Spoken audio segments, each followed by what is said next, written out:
Men who like to keep their morning routine simple will love these multi-for-him gummies, specially formulated with 12 key nutrients designed to support men's daily nutritional needs. Nature-made multi-for-him gummies help support muscle and bone health. It improves your immune health, and it increases your energy metabolism. With the quality you can trust, nature-made multi-for-him gummies have no artificial flavors, no synthetic dyes, no high fructose corn syrup, no artificial sweeteners, and is gluten-free. Pharmacists around the world have recommended Nature Made to be the #1 vitamin and supplement brand. So when you need something that's going to help you get you through the day, when you need something that's going to increase your energy to help you get you through that workout, to make you perform as an elite athlete at the top of your ability, try Nature Made multi-for-him gummies, because you don't want to stop to the 12th round.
Brian, you have to come off mute first, brother. What is Here you we go. doing?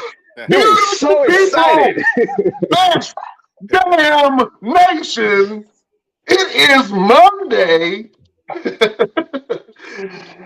I hope you are having a great week so far. You are kicking it with the Best Damn Wrestling Podcast. I am your humble host, Brian Renegade, and with me, I have the best damn crew. First of all, I got the green-eyed bandit. On a dark night in a dark alley, he can either whoop your ass and throw you in the trash can or save your life. He's your mama's favorite wrestler, and he can whoop your daddy ass, Mr. Everything, Victor Andrews. Yo, what's going on? I know, beautiful people. I know we got you guys thrown off guard. You don't know what's going on because you're like, oh my gosh, it's Mr. Everything and it's Brian Renegade on a Monday. It's not Wednesday. What are they doing here today? Well, we're going to tell you why we're here today, because we got us a special guest here tonight. Now, ladies and gentlemen, really quick, I'm going to give you a nice little introduction of this man right here. When I first met him, we was at Ring of Honor. I was trying to get my foot wet.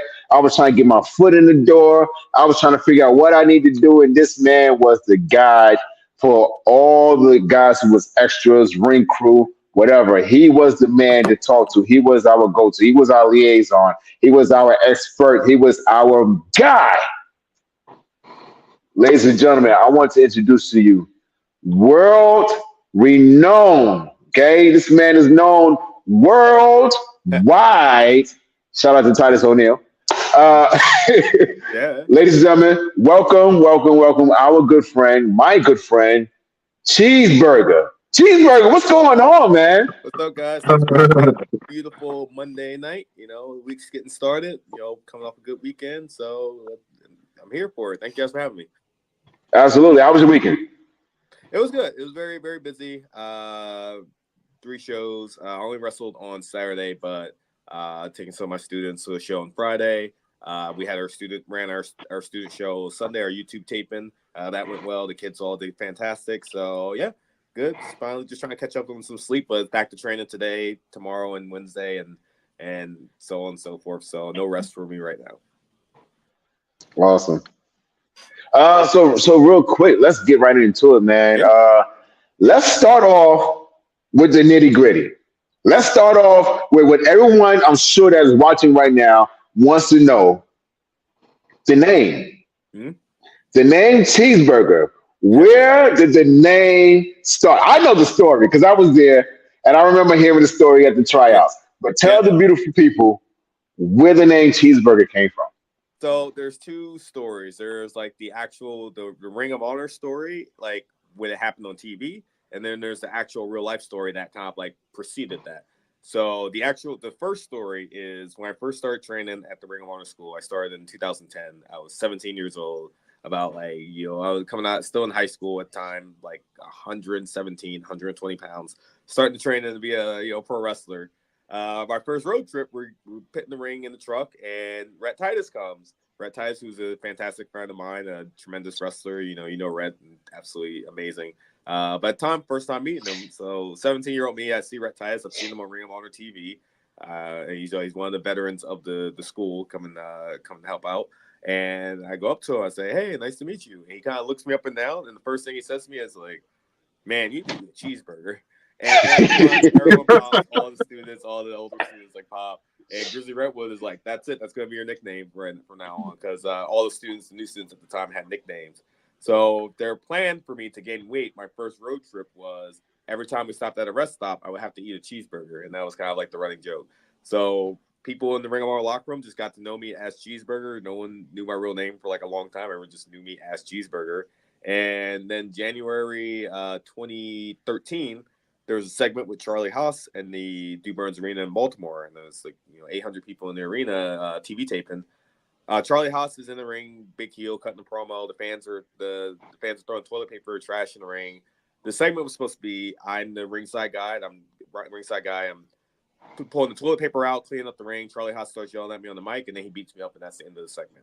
So what happens is I get in the ring. We start the segment. He starts yelling at me in the ring. He calls me into the ring. He starts cutting the promo on me, and he asks me, "What's my name?" And I'm just standing there. He's like, "You know what? I'm going to call you Cheeseburger. You're going to name Cheeseburger." And everyone in the arena starts chanting Cheeseburger. It's just an offhand comment, and we didn't plan it or anything. He just said it because it was funny. And the crowd started chanting it, and he beats me up, and I get to the back, and Delirious comes up to me, who was our boss at Ring of Honor. He goes, "Yeah, man, I think we might have something with this cheeseburger thing." And right away, I was like, "Oh, man, I don't want to be called Cheeseburger." So I hated it at first, but I eventually grew to love it. But yeah, those are the two stories of how they merged together.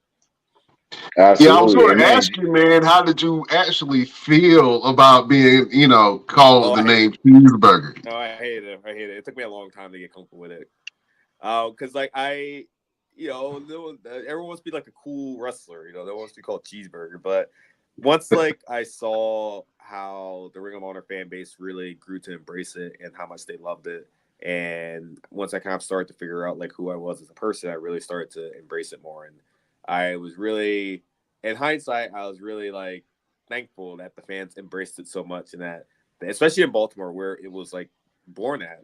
I would go back to Baltimore, and then it would be huge reactions to, just because the fans there, the Ring of Honor fans that came regularly, they knew that was the place that Cheeseburger was born, and I was always always got a good reaction there.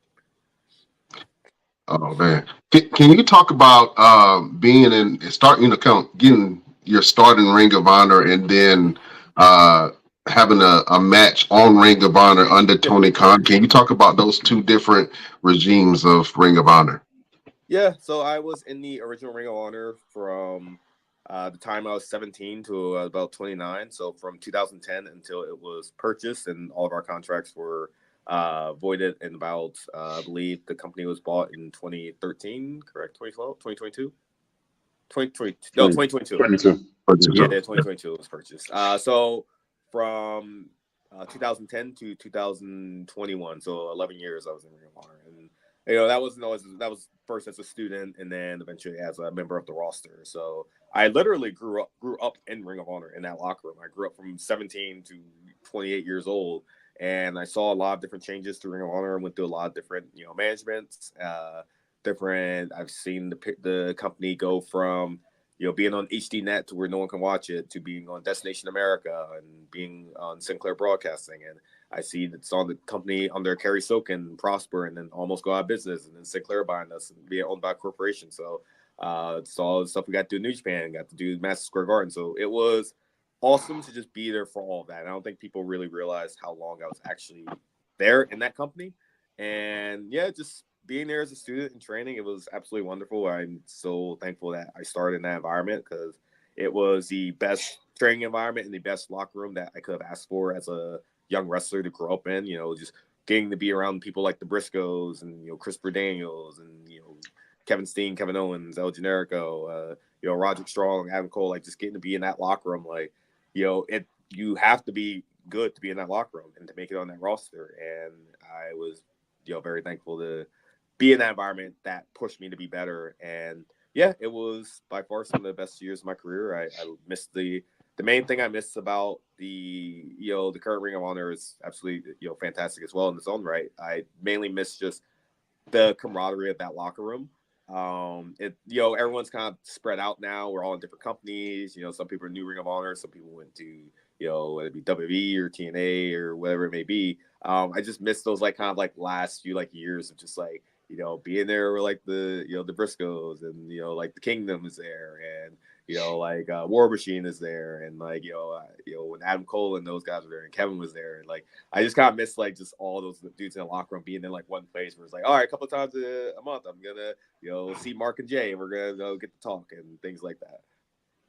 Absolutely. Did it feel different when you came back and then you had your match? Did the locker room feel a little different? Different, yes, but not in bad way. It's different. It's different people. So you're gonna have that different vibe. Like I said, everyone once Ring of Honor kind of got purchased, and everyone kind of went their separate ways. Some people found different paths in other companies, things like that. So the people that were there my last 2 years, I'll say during the COVID era, a lot of those people I don't get to see as often. I don't get to see people Silas Young, for example, or Brian Johnson, guys like Shane Taylor, they're there, and I love Shane. I love guys like Vinny Marseglia, Matt Taven, Mike Bennett, they're all there. But someone like Silas or Brian Johnson, or PJ Black, or Dragon Lee, for example, they're not there, and I don't get to see. So I just miss that. I just miss seeing everybody together. It's wrestling. It happens. We don't ever say bye forever. We just say bye until I see you next, and things change. But yeah, so I would say it's different, but again, not in a bad way, just it's different people. You're gonna have different vibes. Absolutely. So last week we had everybody's uncle, Bob Evans, on the Bob? show. Okay. Yeah, and he talked about you guys' time as a tag team. So tell us your experience as being a tag team with Uncle Bob, and growing from being the little guy that everyone said, okay, you know what, we're gonna give the kid a chance, and then growing to your time to going to Japan and all the things that you've done from that point.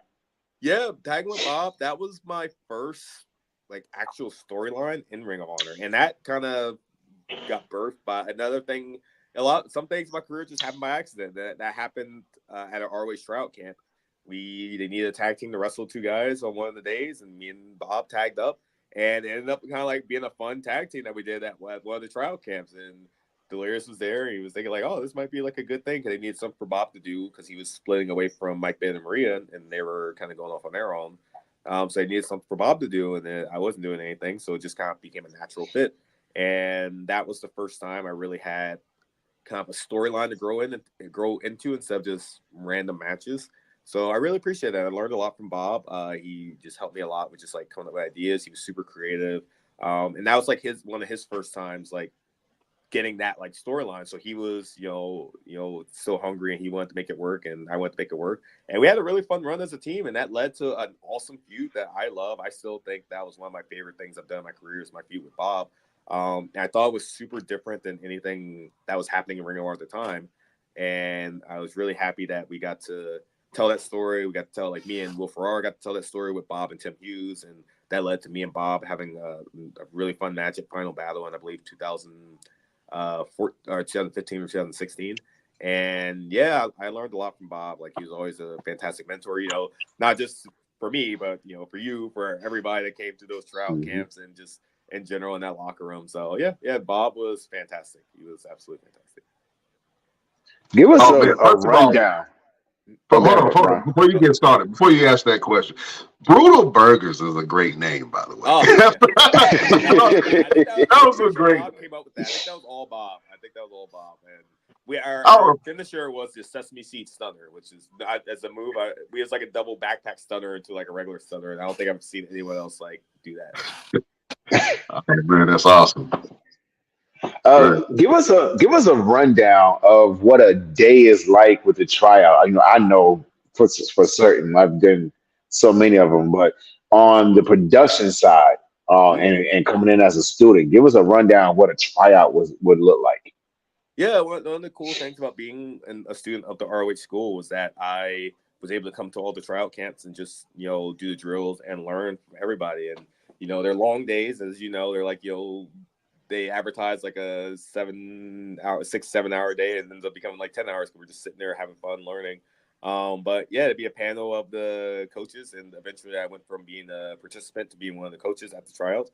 But you have people, like I said, like Christopher Daniels, like the Briscoes, like Taven pop in, Roddy would be there sometimes, Delirious, Truth Martini, Jay Lethal, like Bob Evans, like Kevin Kelly would be there, a ton of people. And then it was just so much knowledge in that room and so much knowledge throughout those days. And it was really cool to me as when I became a coach to really see people that were coachable and understood the advice and critiques that were given. And it was really cool to see someone do something on the first day and then be critiqued on it and given advice on it. And then the next day, do that thing like even better and follow that advice and really trying to improve and improve their confidence and everything. And I thought they were awesome. I'm sure some people would probably disagree, but I had always thought they were fun, and I thought they were essential to finding a lot of fantastic roster members for Ring of Honor. Like, so many amazing wrestlers came from there. Dalton Castle,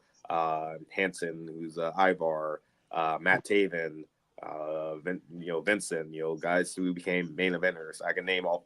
I could look at the roster and name a whole ton of people, but those are like the first people that came to mind.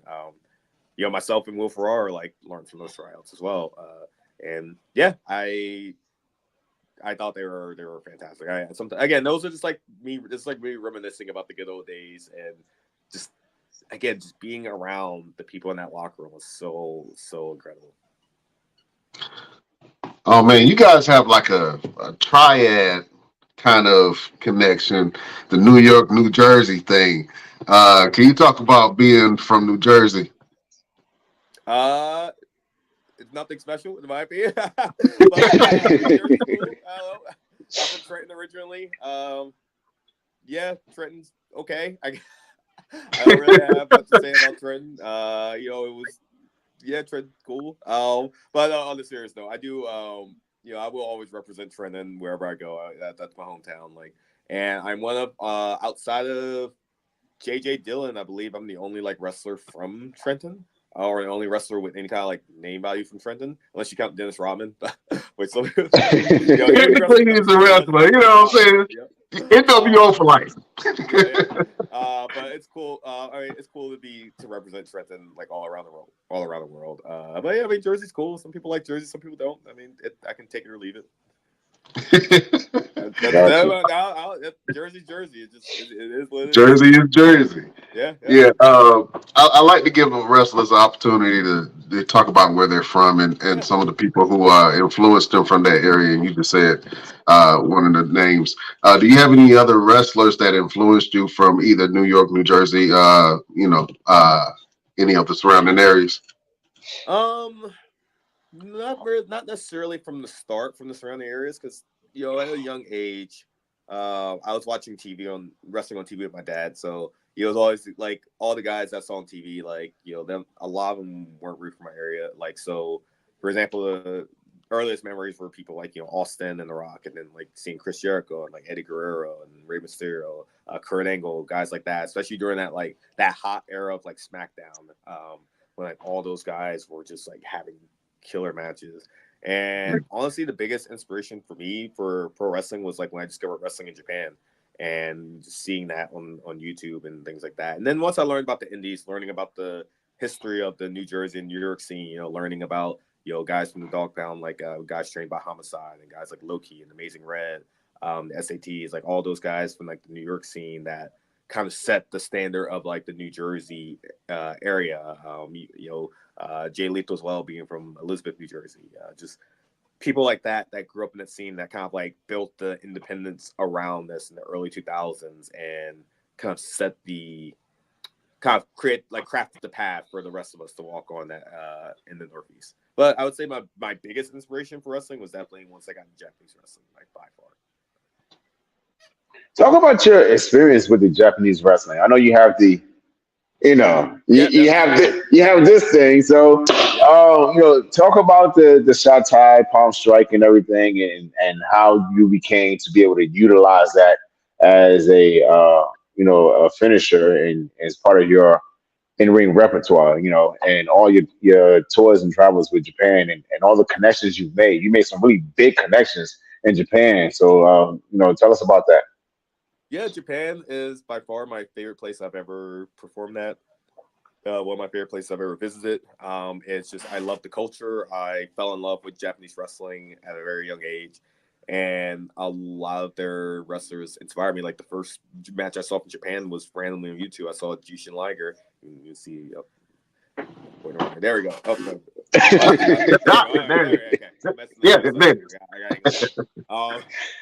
I see Jushin Liger and Great Muta have a match.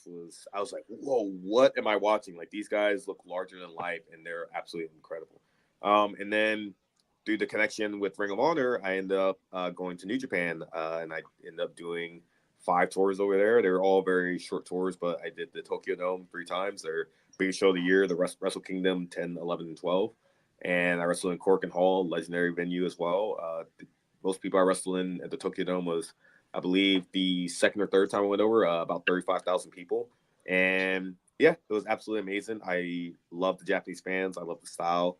Everyone there is super, like, just the New Japan to me is the absolute pinnacle of professional wrestling. It is just, everything about it is what I love about wrestling, and the emotion, the drama, the intensity, everything about it is what I find.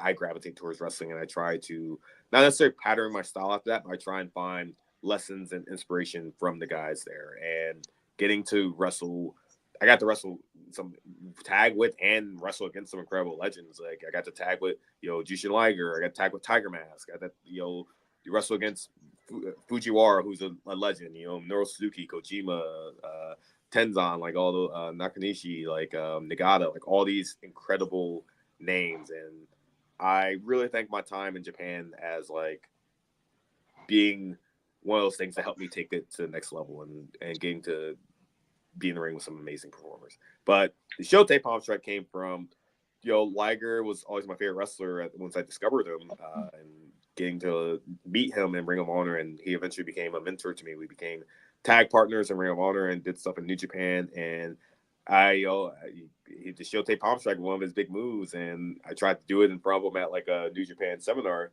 and I did it terribly. And one of the guys from New Japan goes, "Hey, you want me to ask you should ask Liger to teach you how to do the palm strike. I was like, oh, you think he would? The guy's like, yeah, let's go ask him. The guy brought me over, and I asked Liger. He showed me how to do the palm strike, and from then on, that kind of like was the start of that, student mentor relationship. Awesome.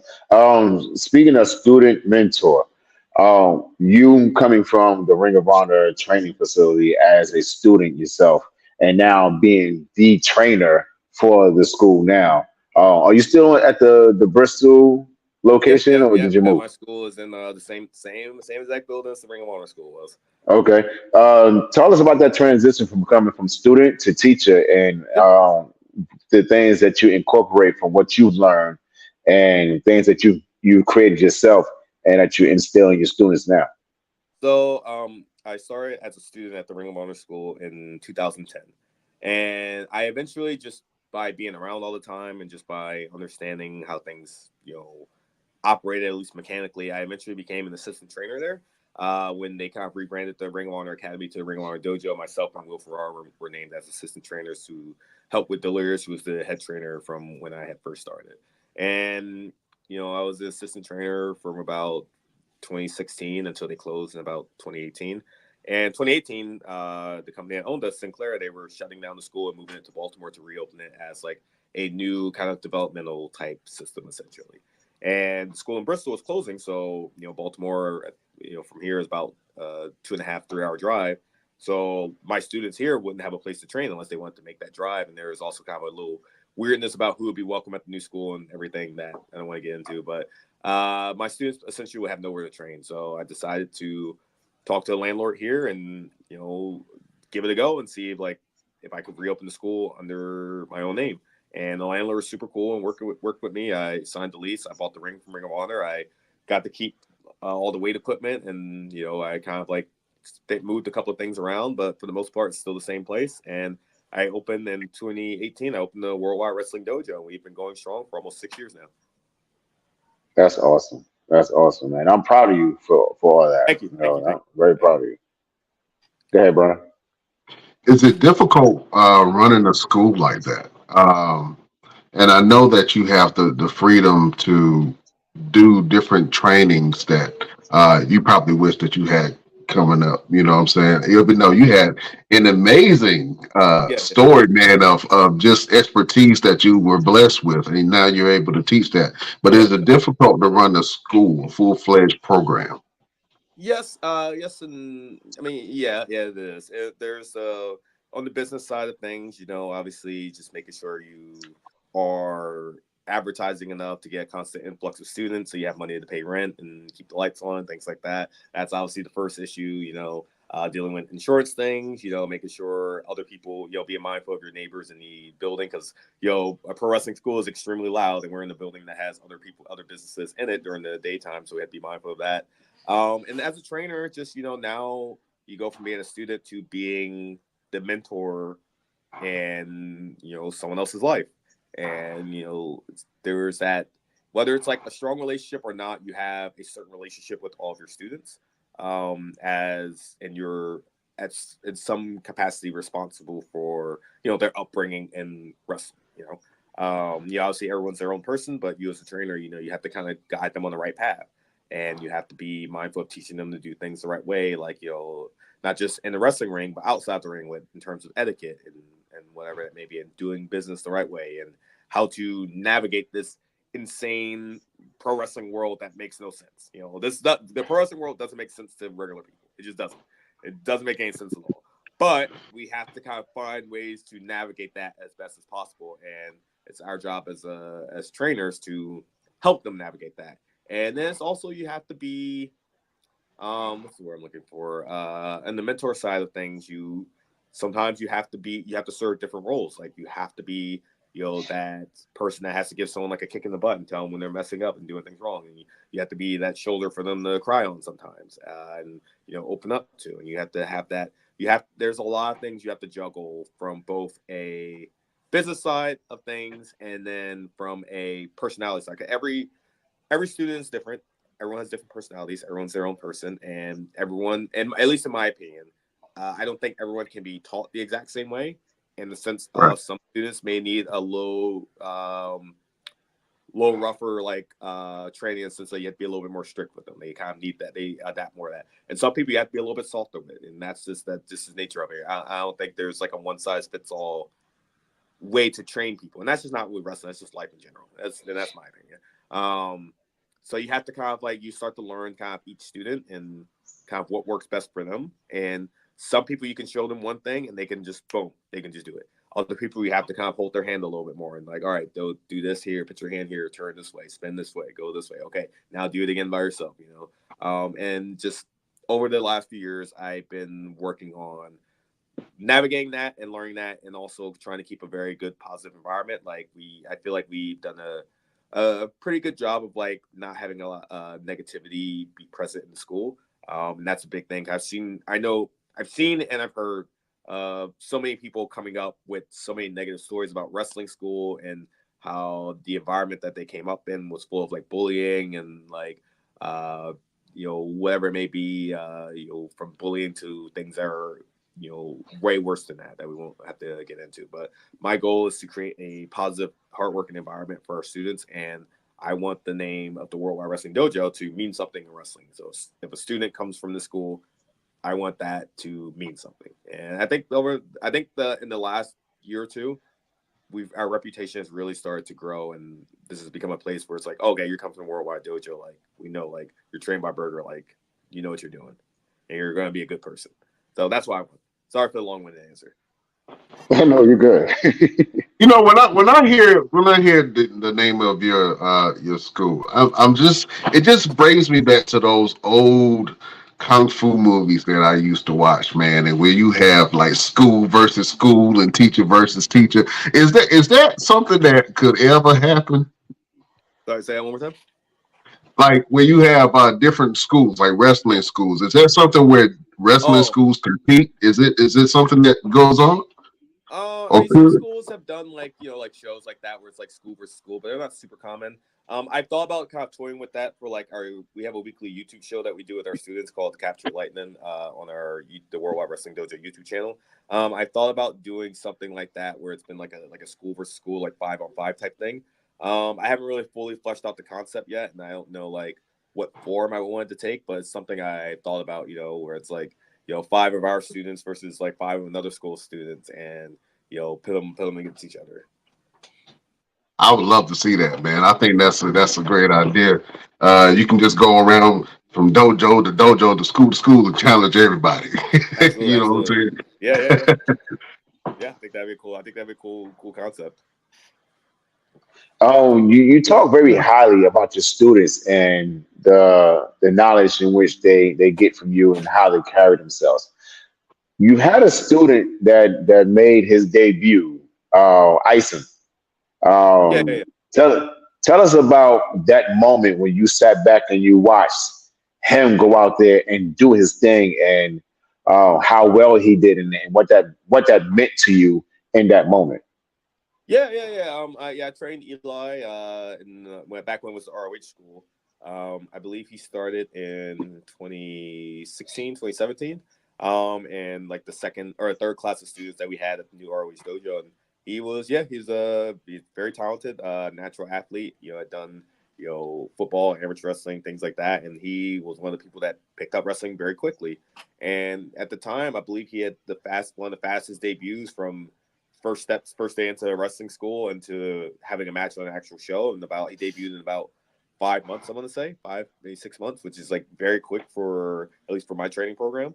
And yeah, he's fantastic. He has done a lot of cool stuff. Him and Ryan Mooney, they came down that aisle with me at Madison Square Garden, which was really cool to have 2 of my students with me. We were a trio in Ring of Honor. He had ended up signing a contract with Ring of Honor at a very young age. But yeah, he's killing it. He's still crushing it on the independent scene. He's gotten some opportunities in Mexico as well. He's going with me to Germany. Done some awesome stuff. Had some crazy matches in Ring of Honor. But yeah, Eli's doing great, and it's always like, especially when I'm able to be there, it's always so cool for me to see one of my students debut, because like I saw them for their first day coming in, being like a nervous kid and like doing the workouts on the floor and the squats and the push-ups and everything, to now walking out in front of a crowd and making their name.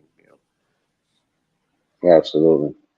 The first match, the first title you've held, Tell us about that moment and how did that feel saying that you are a champion for a company? Yeah, it was cool. The first title I had, I believe, was the crab wrestling title. They called it. It's like crab wrestler, like Maryland. I don't know why Hmm. they called it crab wrestling. I guess because Maryland's known for crabs. But I believe I beat Logan Easton LaRue I beat Logan Easton LaRue for his title. And that was like years ago, and that was like my first title. It was cool. It was very cool because I think anytime a company is willing to put a title on you, it means a lot, and it means they're willing to invest in you in some regard, and they see you as some sort of important piece to the company. So yeah, it was awesome to finally like hold a title like that, and I managed to hold a couple of titles since then. And each one to me is very special, and I take that as I see a level of importance to that because I am representing the company. I'm not just someone being brought in. I'm now a piece of the company that is representing them. So my matches need to reflect that. Absolutely. Speaking of investments, a lot of people, a lot of wrestlers uh, that are starting out fresh don't really get the idea of investing in themselves, especially in terms of gear. Now, Yes. Cheeseburger, when you first started, let's talk about how the evolution of how your gear went from when you first started to what it is now, and the showmanship of what you have now.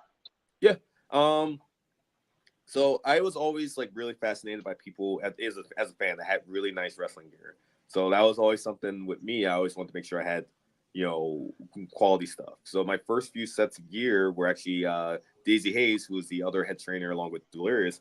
She would make gear for the students at the Ring of Honor School. So I actually hand drew my first set of gear, which was like a vest and long tights and some kick pads. And they had like a cheeseburger on it and everything is a black and gold set.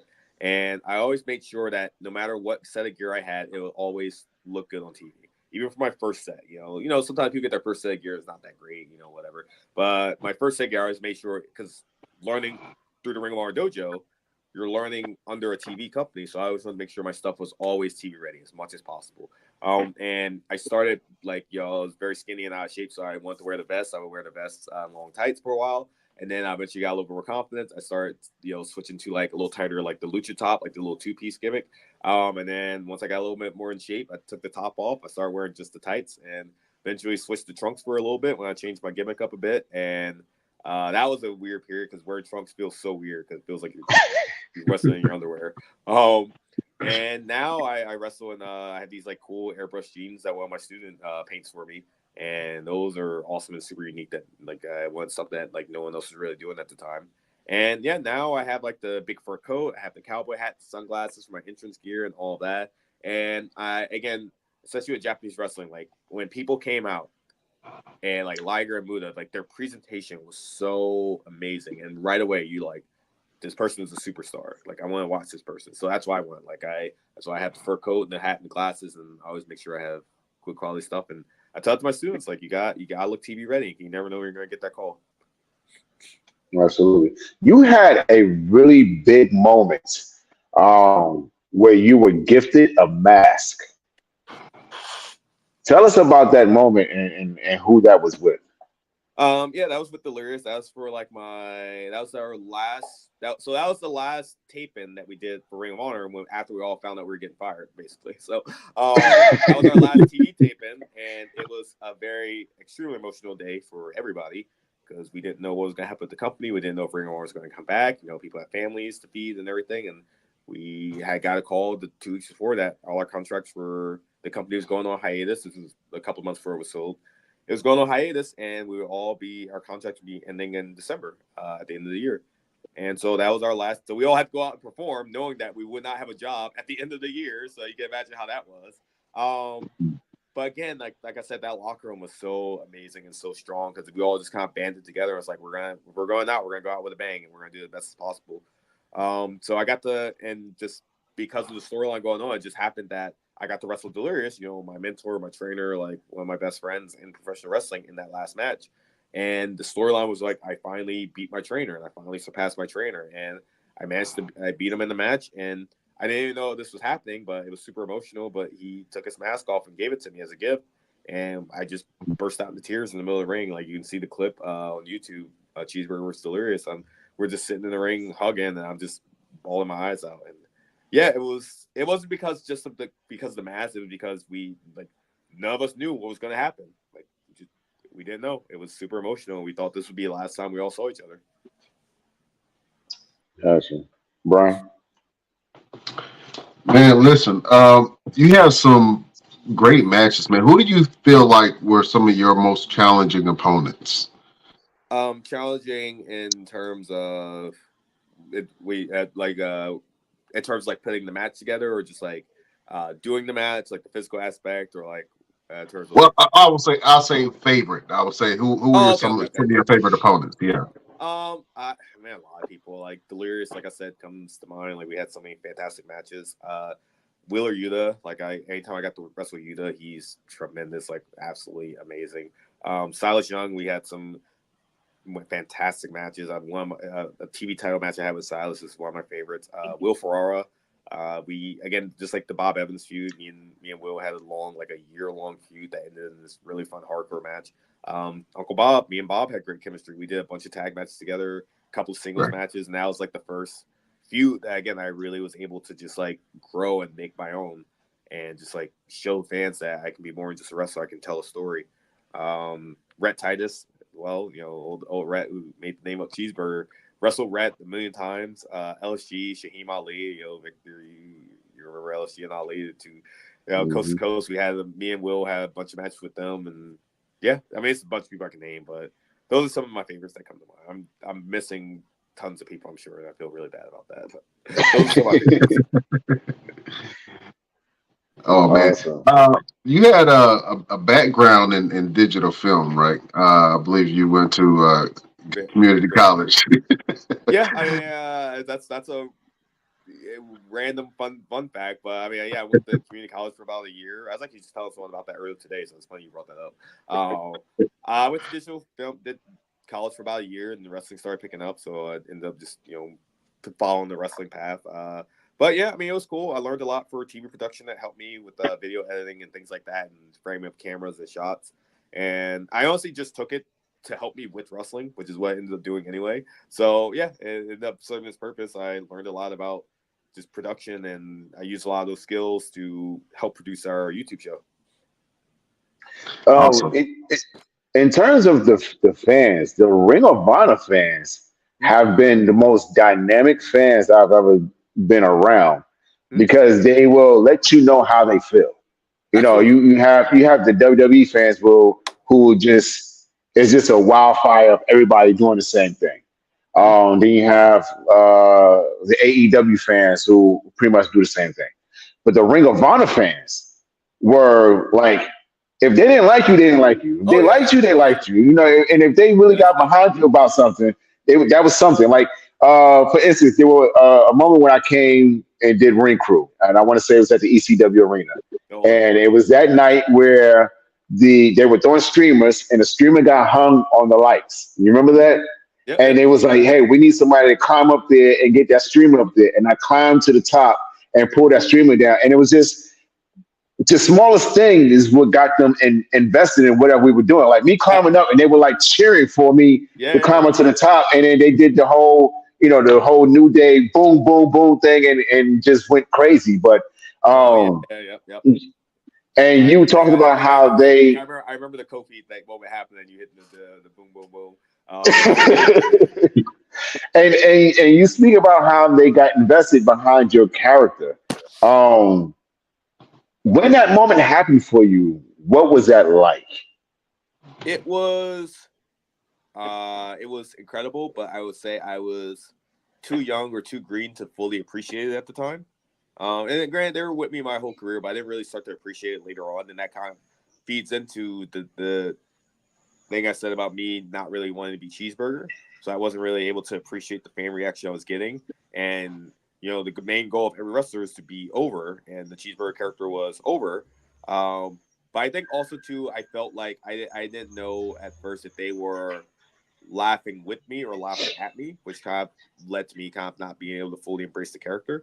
And then over time, I realized that no, these people like genuinely, like me as a character, as a wrestler, and they want to see me succeed. And that was kind of the turning point where I started to realize, like, yeah, like this is something that they love, and this is something I should embrace and make the best of. Absolutely. One independent match that I remember seeing advertised, and when I saw it, I was like, finally, because I was waiting for it. It was Cheeseburger versus Hot Dog. Yes. Yeah, hot dog. Oh, hot dog. And when I saw it, I was like, that's it. I don't need to see nothing else. That was it. Tell us about Hot Dog just really quick. I mean, he's a really good guy. I mean, he has this character that he pulled together. Yeah. And how did that all work out for you guys? Hot Dog, he's the man. Like Hot Dog Starks, he's a wrestler in the New Jersey, New York area. I believe he's originally trained at the Wrestle Pro School or like around that general area. I've known Hot Dog for years, and I always knew who he was, but we never really crossed paths. And then a show in the Bronx for EC Negro like the years ago, one of his first shows, he booked me and Hot Dog in the main event, and we had one of my like favorite matches ever because it was a really fun wrestling match, but it was also full of like all these shenanigans. So, for example, we had a spot where the referee got bumped, right? So I hit Hot Dog with a move. I cover. There's no referee. A second referee comes out, but instead of a referee shirt, they're wearing a mustard outfit. Comes in. 1, 2, kick out. We do a little thing. Mustard referee gets bumped. Hot Dog hits me with a move. Cover. No referee. Catch-up referee slides in. 1, 2, we do another thing. Catch-up referee gets bumped. We go to the finish. Regular referee comes in. 1, 2, 3. And it was such a good match. Like, it was so much fun. And from there, me and Hot Dog started getting booked as a tag team for a while. We were called Meat on a Mission, actually. Meat on a Mission. If fans don't know, after Men on a Mission in WWF. And yeah, we tagged for a bit, and then we actually wrestled again. Casanova Valentine runs these no ring bar shows in Brooklyn, and we did it called New Fear City, and they usually do like a lot of like, death matches and hardcore matches. Me and Hot Dog, we did like on the 4th of July, myself and Hot Dog were booked in a like basically like a picnic street fight essentially, where we had like our like a cookout street fight. We had our weapons were like spatulas, like tongs. We did like a door with like a little tablecloth on it that was like a picnic table. We had like we had used hot dogs like burgers and everything. So the finish was we set up the picnic table. We had on 2 chairs, the door, picnic cloth. I beat up Hot Dog. I put a bunch of McDonald's burgers on it. Hot Dog stops me. He put a bunch of hot dogs on. I stop instead of a third food. I pull out thumbtacks, put them on the table. Hot Dog gives me a rock bomb through the door with the burgers, hot dogs, and thumbtacks, and gives me 1, 2, 3. And that was actually on my birthday too. So or the day after my birthday. So it was like a really special match for me. And the crowd sang happy birthday after. But yeah, I love wrestling Hot Dog. He's the man. Oh, that's great, man. Mm-hmm. That's awesome. Well, look, for some reason, and I know his ass is itching because he want to go ahead and get into it. On this show, for some strange reason, Mr. Everything has some type of a beef with the wrestlers that come on here. I don't know what it is, man, but I think that Mr. Everything has some words for you. We do this thing each and every show. We got to go to promo school, and I want you to cut a scathing promo against Mr. Everything, Victor Andrews. A scathing promo? I'm not really a scathing. I think I kill him with promo. Beautiful people, we's going to promo school. All right, who got first, Mr. Everything? You want to go first? Or you want the world famous Cheeseburger to do his world famous Cheeseburger. Go ahead. You have the honors, brother. You have the floor. Reasonable response. All right. Oh, so you want me to go first? Yeah, you go ahead. I want to hear what you got to say. All right.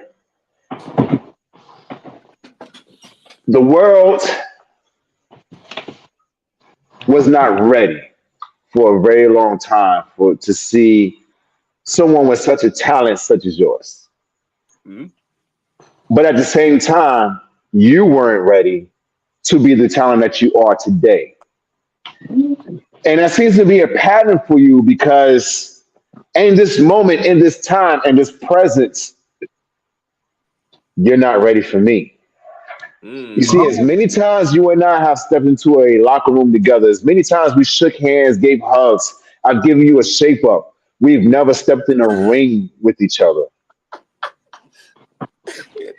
It's about time that Victor Andrews and Cheeseburger cross paths.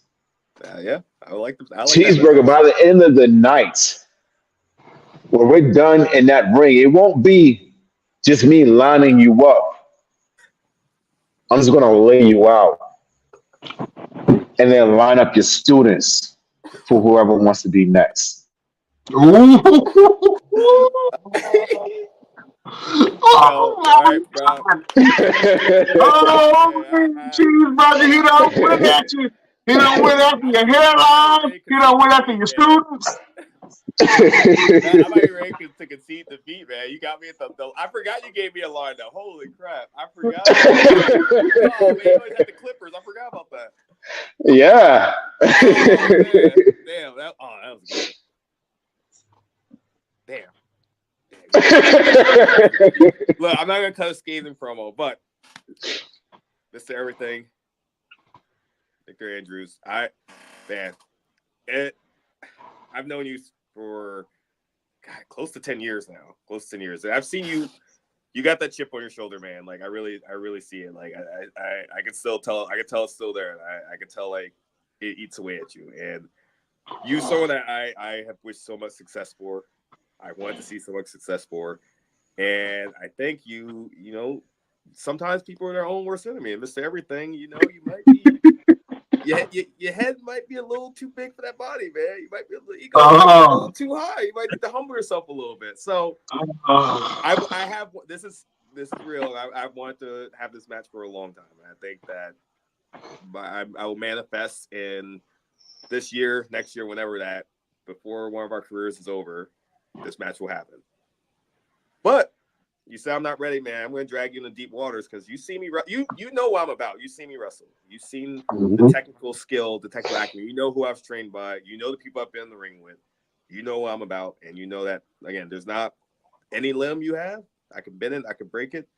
Any hole you put me in, I can get out of it. And man, you're going to be in deep waters. But Cheeseburger versus Mr. Everything, I want to see it. Let's do it. Oh man! Take my money now. Take my money. The loser has to line the other person up. Hey, you know what's funny? You know what's funny? I did the promo battle with Uncle Bob last week, and I finally got something that I've been waiting for from him for a very long time. Really? Iron Man match for Iron Week. Oh, really? Yes. I know he's doing it on Iron Week. That's awesome. Yes. He said he's ready to do it. Huh? Does he have a date yet? Not yet. We're gonna talk and see what happens. But I've been waiting for that for a very long time. And I know you've had the Iron Week with him. So really quick, just talk about that really quick, and then we're gonna close you out because I know you're ready to go home, brother. No, that's all good. No, that was awesome. I really love that. We got to do it for a wonderful charity. We got to help raise money for Hana Kimura's charity with her mom after her unfortunate passing. And yeah, I've seen Bob do Iron Week, and I love to challenge myself, however possible. And I hadn't done 60 minutes in like a couple of years at that point. But anytime I ever done it, it was always in like training. I had never done it on like an actual for consumption for fans, and we got to live stream that one. And man, that match was so fun. It was just being in the element, just wrestling, just reacting, and just telling a story without planning anything, just working. And just Bob is so good at everything. And I think we went like 20 falls to like 19 or something like that. It was like something crazy like that. It was actually kind of wild. It was really fun. But we just did it, man. It was fantastic, and it will really test you and really challenge you. And I really appreciate it. Awesome. Well, look, man, it was an absolute pleasure to have you on the show, man. Let the beautiful people know what you got going on and where can they find you. Yeah, if you want to follow me on social media, you can find me on Twitter at Cheeseburger ROH. I still have the ROH in my name because I think it's kind of funny to still keep. I had it before because I didn't want to lose my verification, but then Elon Musk took the verification from everybody. So I still got it. I just think it's kind of funny to keep it in there, and everyone just can find me easily at that. So at Cheeseburger ROH on Twitter, at World Famous CB on Instagram. Really mess with Facebook too often.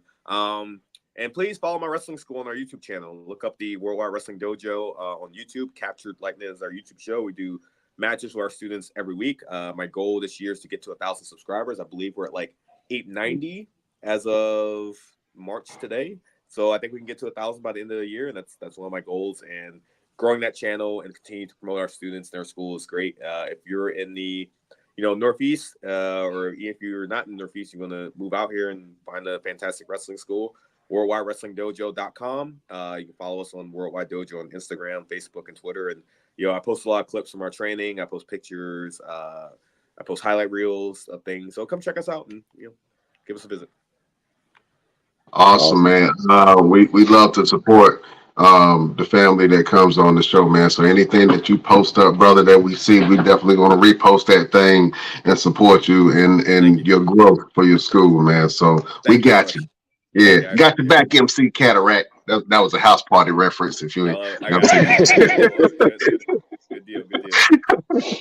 Oh man, listen, we do this thing each and every show, man, and it's a way for us to give a little bit of motivation and a way for us to give a word to help people get through their week. I'm gonna go ahead and start off with Mr. Everything, and then I'm gonna let you go, Mr. Cheeseburger. But Mr. Everything, do you have a word of advice? Do you have some motivation? Do you have a final word for your beautiful subjects? Yes, my final word is don't worry about the man behind the curtain. Mm.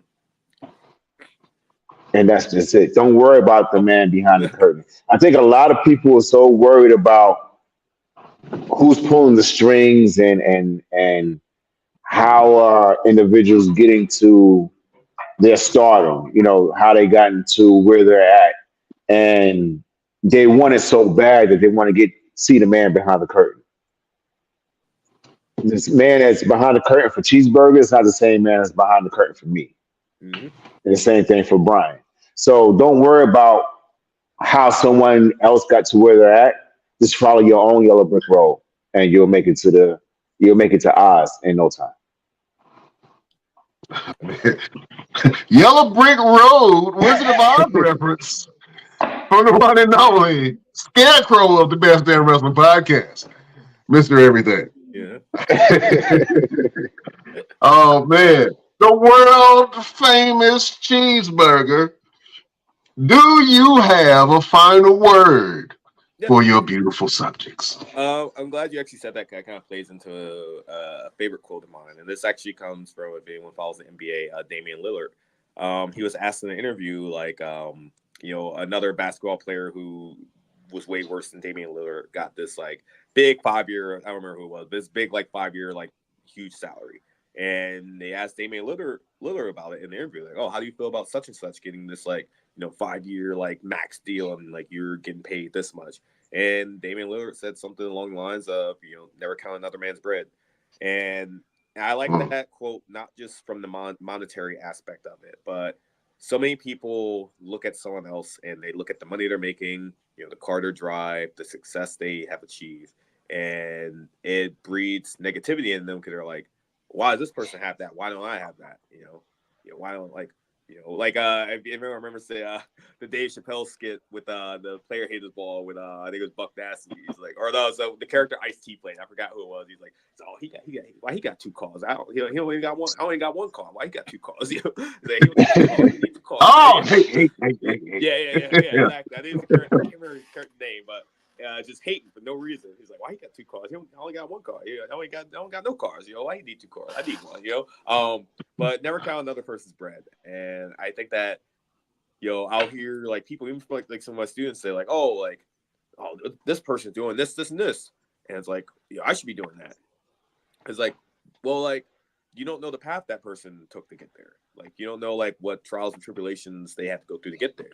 And their path might not be your path. Maybe they had an easy path to get there. Maybe your path is a lot harder. But like, it doesn't matter. Like who, like over at the end of the day, like as long as you're staying true to yourself and you're following your path, like it doesn't matter. Like, so, but not just from a money aspect, but just like a success aspect. You can only control what you can control, and that's your thing. But yeah, never count another man's bread. Never count another man's bread. I like that one. You know what I'm saying? Stick to your own crackers. You know what I'm saying? Yeah, you got to count your own crackers and chips. You know, count somebody else's bread. I like that one. That was a great word from the one and only world famous Cheeseburger. Hell yeah. Thanks, sir. Beautiful people, my final word would be difficult roads often lead to beautiful destinations. Sometimes the rockiest roads that you go on, the more obstacles that you have in that road, you take it as a lesson and you learn from it. And the wise, they grow from it. You know what I'm saying? So some people see an obstacle as something that can stop them on their path to where they're trying to go. But the wise take that and they learn from it and they adjust. You know what I'm saying? And some of the most beautiful people that you will ever meet have had the most difficult lives or difficult times getting to where they are. You know what I'm saying? The ultimate underdogs, I would say. Right. But to be honest with you, it's those obstacles and the things that you go through which makes the destination even more beautiful when you get there because of everything that you went through. You know what I mean? So don't be afraid of confrontation. Don't be afraid of obstacles. Don't be afraid of challenges. Embrace them. Mm-hmm. Learn from them. Bruce Lee would invite people to try to fight him so that he can learn how to defeat them. You know what I'm saying? So don't fret if your road ain't golden, like the yellow brick road that missed everything. Don't fret if you don't have a yellow brick road. You know what I'm saying? Sometimes those pothole roads and roads that got stuff in it, sometimes those lead to a better destination because you appreciate everything when you get there. Mm-hmm. You know what I'm saying? So embrace your challenges. I'm just echoing what the other fella said. You know what I'm saying? That's all I'm doing. I'm just echoing what they said. You know what I mean? That is your final word from your boy, Brian Renegade. Oh man, listen, world famous Cheeseburger. I can't wait to see you in the ring with Mr. Everything and you whoop his ass. Let's get it cracking somewhere again. Let's get it booked somewhere. With extra cheese and onions. You know what I'm saying? It's going down, Jack. It's going down. Oh man. Mr. Everything, do you want to say something to our esteemed guests? I want to say thank you, man. And again, I'm so proud of you and everything that you've done and everything that you're doing now. Continue doing what you're doing. You are now a part of the alumni of the Best Damn Wrestling Podcast. We've had interviews with Rhett Titus. We've had Gangrel. We've had Ron Simmons, R-Truth, Bob Evans. Man, the list goes on and on and on. And now you're a part of our alumni. We thank you. We appreciate you. And I can't wait to take those pickles off the top of your head and spin you around and then make a cheeseburger shake out of you when I get a chance. Hell yeah, man. I hope we get to make it happen. Absolutely. Brian Renegade, you ready to take us home, man? Yeah, man. We can't hold you no longer. If you want to follow the show, you can follow us on Instagram at the Best Damn Wrestling Podcast. You can go to our Facebook group, the Best Damn Wrestling Podcast. If you want to follow our Facebook page, you can go to our page where we have all our content on the BD Wrestling Podcast. You can go over to X or Twitter, as it was formerly known as, on Best Damn Crew. You can go over to our Twitch, the Best Damn Wrestling Podcast, and we even have a TikTok at Best Damn Wrestling Crew. And do yourself a favor. Go to our Best Damn store and get you some damn merchandise. You know what I'm saying? We got some stuff over there. You can check it out at our store. So go to www.Best Damn Wrestling Store to get your best damn merchandise. You can get you a Mr. Everything shirt or a hat. That's right. If you got a wife, you can get you a shirt that says Best Damn Wife. She'll be happy. She'll be happy. Beautiful people, really quick. We're going to close out, but before we do, don't forget we're still going to have a show on Wednesday. Even though today's Monday and we here in your house, on your TV, or on your radio. Shout out to the truckers out there listening to us. We're still going to be here Wednesday. So tune in on Wednesday because we got another interview coming up for you guys. That's what we do. We line them up. Back up, bro. Yeah, I know. Your Irish is real big. Boy, I saw your soul for a second. Yeah, I was like, I gotta get a picture of that. Oh man, Mr. Cheeseburger, I'm gonna have you help us close us out. When I say the best, I'm gonna point to you and I want you to say your best damn. Okay, I want you to say damn. The only way the Cheeseburger can say damn. Okay. I don't know if your mama would approve you of cussing, but I'm give a shout out when I do this damn to one of my friends, New Jersey wrestler Jay Haru. I'm gonna do his signature pose when I hit this damn. Okay. So shout out to Jay. All right. Shout out to him. We will see you next week on the next Best. Damn. Damn. Wrestling Podcast. Cheeseburger, you are a gentleman and a scholar, sir. Thank you so much for being on this show. You are welcome every and any time. If you want to come and just talk shit with us, man, just come on the show, brother. You know what I'm saying? If you got some students that need some media training, send them on to us. We got you. Appreciate it, guys. Appreciate you, man. Beautiful people, we bid you adieu.